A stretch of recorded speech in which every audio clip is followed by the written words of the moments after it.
If you've ever complained about a 45-minute morning routine, this video is going to put your life in perspective.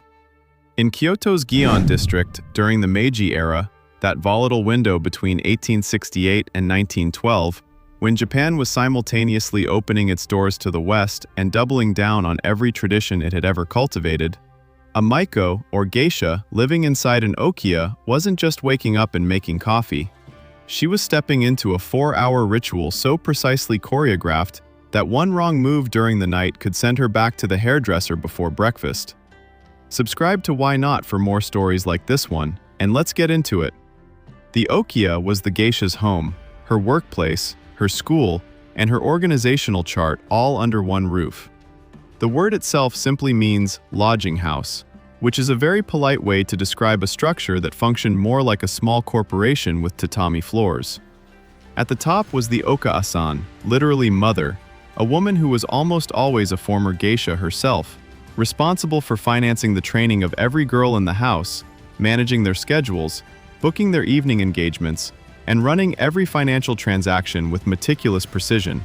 Because from 1886 onward, the Meiji government required Okiya to keep detailed customer records and standardized wage sheets. Below her were the senior geiko, the full-fledged geisha, and below them the maiko, the apprentices, who could be anywhere from 15 to their early 20s. And below the maiko were the shikomi, the newest arrivals, still in their orientation phase, who spent their days doing laundry, cleaning the house, helping senior geisha get dressed, and attending the first of many, many art classes. The shikomi wore regular clothes. They were not allowed anywhere near the white makeup. They were essentially interns, except the internship lasted up to a year, and nobody brought them free lunch. This hierarchy wasn't just social nicety, it was the load-bearing structure of the entire karyukai, the flower and willow world, as the geisha districts were collectively known. The flower for beauty, the willow for resilience and flexibility. It was an entirely female-run economy, which in Meiji-era Japan, a society undergoing rapid westernization while maintaining deeply traditional gender structures, was not a small thing. The Okiya-san owned the kimono, managed the accounts, decided who debuted and when, and held the financial records of every girl under her roof.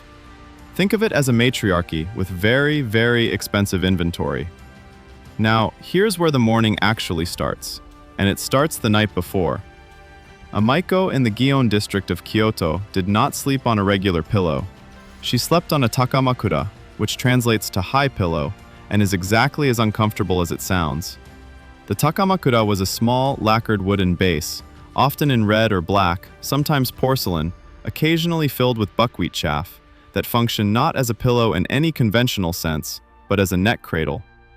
The idea was that her elaborate nihongami hairstyle, which took hours to set and was only reset once a week by a specialist called a keppatsushi, needed to stay perfectly intact overnight. So instead of putting her head down on a pillow like a normal human being, she balanced the base of her neck on this wooden structure and hoped for the best. It is described in various historical accounts as being not much better than putting your neck on a stone. Sleep well. What made this even more interesting is what happened when a new maiko first started sleeping on the takamakura. The Okiya-san of the Okiya would quietly pour rice or bran grains around the base of the pillow before the girl went to sleep. Not for any ritual purpose, purely as surveillance. If the maiko rolled off the takamakura during the night, the pomade holding her hairstyle in place would collect the grains, and the evidence would be sitting right there in the morning. Rolling off meant an unscheduled trip to the hairdresser, which cost money, which got added to the debt the maiko was already accumulating. It was accountability design from the Edo period. Remarkably low-tech, remarkably effective. The rice knew. Speaking of hair, the nihongami hairstyles worn by maiko in the Meiji era were not just elaborate, they were structurally complex enough to cause long-term physical damage. Maiko could develop a bald spot on the crown of their head from the sustained stress of having their hair pulled, waxed, and pinned into place almost every day over the course of a 5 to 6 year apprenticeship. The hair was styled using boxwood and bamboo combs, set with wax whose thickness varied depending on humidity, and in some cases supplemented with yak hair extensions. The entire structure was then secured with wire cords called mottoi and decorated with kanzashi, hair ornaments that changed not just seasonally but monthly, following a calendar so precise it would make a florist anxious. February meant plum blossoms, April meant cherry blossoms, August meant fans and morning glories, December meant ornamental mochi rice cakes, and on New Year's, Maiko wore unhusked ears of rice in their hair on the right side, while full geisha wore them on the left. The kanzashi were the timestamp. You could tell the month by looking at a Maiko's head. A full set of hana kanzashi, the silk flower ornaments made from squares of dyed fabric folded with tweezers and glued with rice paste, could cost between 50,000 and 300,000 yen, with the price climbing considerably for holiday pieces. The entire Maiko outfit, kimono included, could run anywhere from 1.5 to over 5 million yen in current values, all of it owned by the Okiya and lent to the Maiko on the understanding that she would work off the debt through her earnings once she began performing. The dorati obi, the trailing sash worn exclusively by Maiko, hanging in 2 long strips down the back and embroidered with the Okiya's family crest at the bottom end, was up to 7 meters long and could weigh between 6 and 7 kilograms. That's a decorative accessory heavier than a decent carry-on bag, but it hung beautifully, which was presumably the point. Mourning in the Okiya for the Maiko began around 10, which sounds generous until you remember she didn't get home from the previous evening's engagements until 1 or 2 in the morning. After returning, she had to bathe, wash off her makeup, and decompress before sleeping, making 7 hours the optimistic estimate for a full night's rest. Breakfast was a communal affair. The Maiko and the other women of the Okiya gathered together for rice, miso soup, grilled fish, and seasonal vegetables. Sometimes, in a small concession to the Meiji-era's creeping westernization, sandwiches appeared on the table. This was geisha culture navigating modernity in real time, white-painted faces at tea ceremonies, but also, occasionally, bread. Japan was doing its best. After breakfast, the schedule that the Okasan reviewed each morning would dictate the day. For Shikomi, the morning meant chores, cleaning the tatami rooms, helping senior sisters get dressed, doing laundry. For Maiko and Geiko, mornings meant training at the Kaburenjo, the practice hall located in each Hanamachi district, a sort of arts conservatory that operated as the training center, performance venue, and scheduling hub for the community all at once. The curriculum was not small. Dance, specifically kyomai, the restrained and technically demanding Kyoto style of classical movement, was the foundation. Then shamisen, the 3-stringed instrument played with a large plectrum that produced a sound somewhere between a banjo and something with more emotional weight. Then singing, tea ceremony, flower arranging, and the specific conversational arts that would allow a geisha to hold her own in a room full of businessmen, politicians, and, in the Meiji era increasingly, military officials who were helping redesign an entire nation. The tea houses of the Gion district were not just entertainment venues during this period. They were, as one contemporary account described it, the rooms where the future of Japan was quietly decided over sake. The art of pouring sake, incidentally, was itself a studied skill. Watching a Maiko pour sake for a guest, the precise tilt of the wrist, the angle of the tokuri bottle, the careful attention to the level in the cup, was not incidental service, it was choreography. Everything in the ozashiki, the banquet engagement, was choreography. The way a Maiko entered a room, the direction of her bow, the angle at which she held her fan, the rhythm of her footsteps in okobo, those tall wooden clogs that Maiko wore exclusively, producing a distinctive clacking sound on the stone alleys of Gion that announced her presence before she was even visible. A geisha, by contrast, wore zori, the flatter sandals, because she had graduated past the phase where her height needed to be advertised. The transition from Maiko to Geiko was marked by the erike ceremony, literally turning of the collar. A Maiko's collar was red, embroidered in white. A Geiko's collar was pure white, unornamented. The collar was the rank. The collar was the resume. And just before the erike, a Maiko entered a final 2 to 4 week phase called sakko, wearing the most elaborate hairstyle of her entire career. A complex structure decorated with formal tortoiseshell kanzashi, and a unique sakko hairpin designed by the Maiko herself, featuring auspicious animals like cranes and tortoises. The night before the erike, the okasan and the women of the house would ceremonially cut the strip of waxed hair holding the hairstyle together, signaling the end of the apprenticeship. It was the closest thing to a graduation ceremony that involved scissors and pomade. Now, back to the morning routine, because the question of makeup deserves its own extended moment. For a Maiko, the daily application of oshiroi was not a beauty step, it was a complete physical transformation, executed with a set of tools and materials that had evolved over centuries and, in the Meiji era, was just beginning to become less actively dangerous. The white foundation, oshiroi, meaning literally white powder, had historically been made from a mixture of rice flour and lead-based compounds. This produced the coveted porcelain finish, but also, for geisha and kabuki actors who applied it daily, a slow accumulation of lead poisoning, skin lesions, organ damage, deteriorating health disguised beneath a perfect surface. It was the Meiji government's engagement with Western medicine and toxicology that finally brought this to public awareness, and by 1904, lead-free alternatives had been formally developed in Japan. For a Maiko working in Gion in the 1880s, the transition was happening in real time. The profession was literally changing its chemistry while she was learning to apply it. The application process itself began with the binsuke abuda, a wax derived from haze and poison ivy, solid at room temperature, that had to be melted in the palms of the hands before being pressed across the face, neck, and chest. The purpose was twofold. It created a smooth, uniform surface that filled every pore and fine line, and it acted as a primer that would hold everything applied on top in place for hours of movement, dancing, and low candlelight performance without sliding off. Once the wax was distributed, and getting the right amount was itself a learned skill, because too much would cause the white layer on top to smear, the oshiroi came next. The powder was mixed with water in a small ceramic dish until it formed a paste of specific consistency, then applied with a hake, a flat bristled brush made from badger or goat hair, available in two sizes, one the width of a hand for large surfaces and a narrower one for the details around the hairline and jaw. The entire face, neck, and upper chest were covered in white, with two deliberate exceptions. The hairline was left unpainted, creating the visible border of the mask, because it was always understood to be a mask, a professional surface rather than a disguise. And at the nape of the neck, a precise pattern called eriashi was left bare, two triangular strips of unpainted skin forming a V or W shape, descending from the base of the skull. The nape of the neck was considered one of the most sensually charged areas of the female body in Japanese aesthetics. The rest was covered. This one small window was the point of the whole arrangement.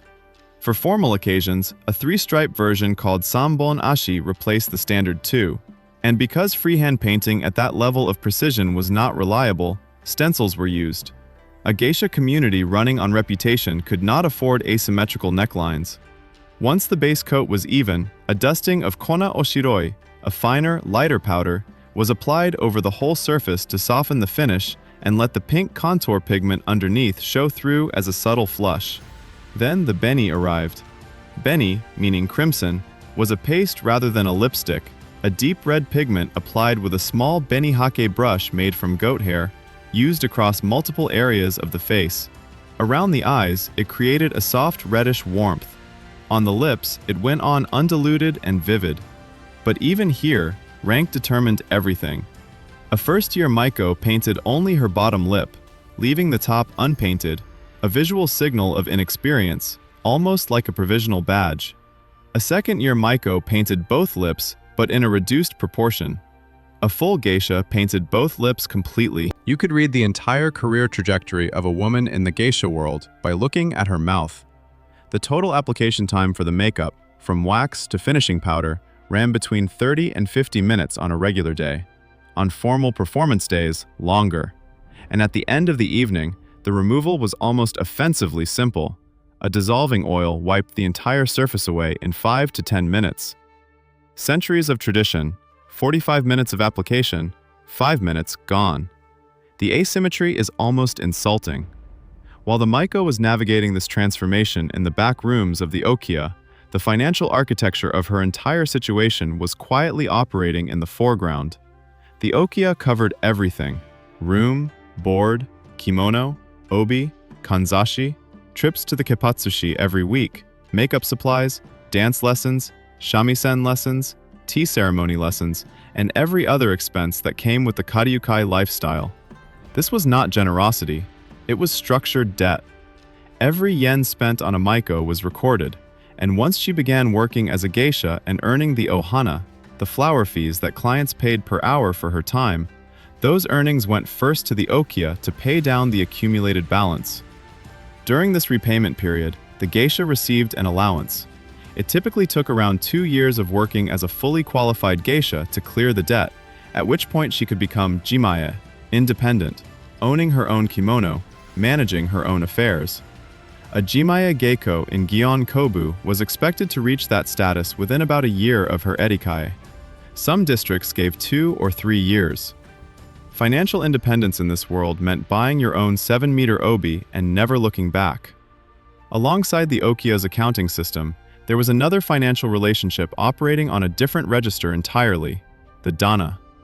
A dana was a wealthy patron, a merchant, a government official, a military officer, who sponsored a geisha's more expensive lifestyle items, luxury kimono that the Okiya wouldn't cover, travel, gifts of significance. In return, the dana enjoyed regular and exclusive access to the geisha's company at banquets and events.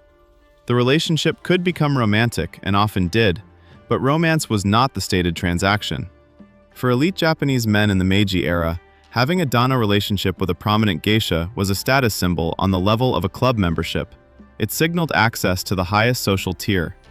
A geisha could have multiple dana over the course of her career, but she could not marry while working. Marriage meant retirement. This was not a written rule so much as a structural one.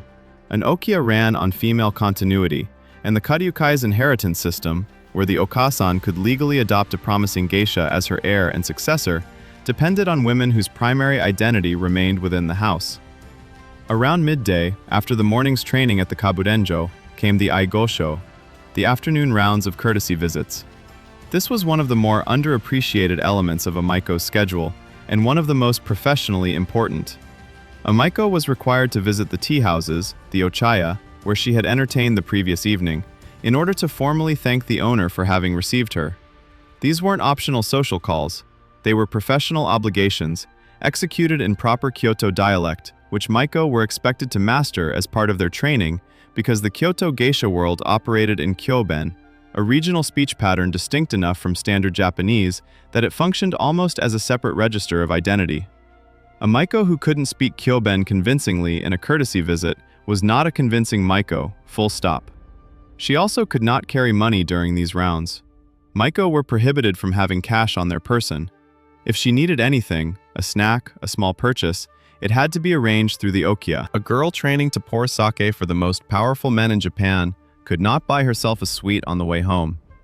The ochaya itself operated on a system that made modern exclusive restaurants look like airport lounges. An ochaya did not serve food. It provided tatami rooms where the banquet would take place, while the food was catered from outside and the geisha were booked separately through the Okiya. More significantly, an ochaya did not accept new clients. The system was called Ichigen-san Okotowari. We declined first-time visitors, and it meant that to enter an ochaya, you had to be personally introduced by an existing regular client. No exceptions. The ochaya's reputation, its safety, and the privacy of the women who performed and sometimes lived there depended on a network of known and trusted guests. A stranger with money was still a stranger. The entire economy of the geisha world in Gion ran on trust networks and personal introductions rather than open market access, which is why becoming a client at a high-tier tea house in the Meiji era felt roughly equivalent to joining a private club whose membership list was secret and whose entrance exam was a friend vouching for your character over sake. By around 4 in the afternoon, everyone returned to the Okiya to begin the preparations for the evening's ozashiki. The process of getting dressed was not quick. A full kimono, in the maiko's case, a susohiki, a long-hemmed formal style that trailed on the floor indoors and had to be gathered at the hem when walking outside, required the assistance of at least one other person. The darari obi alone, 7 meters of silk or embroidered fabric weighing up to 7 kilograms, took considerable time and technical knowledge to tie correctly. The okobo were put on last, those solid wooden platform clogs, standing several centimeters high, that produced the signature clip on Kyoto's stone alleyways.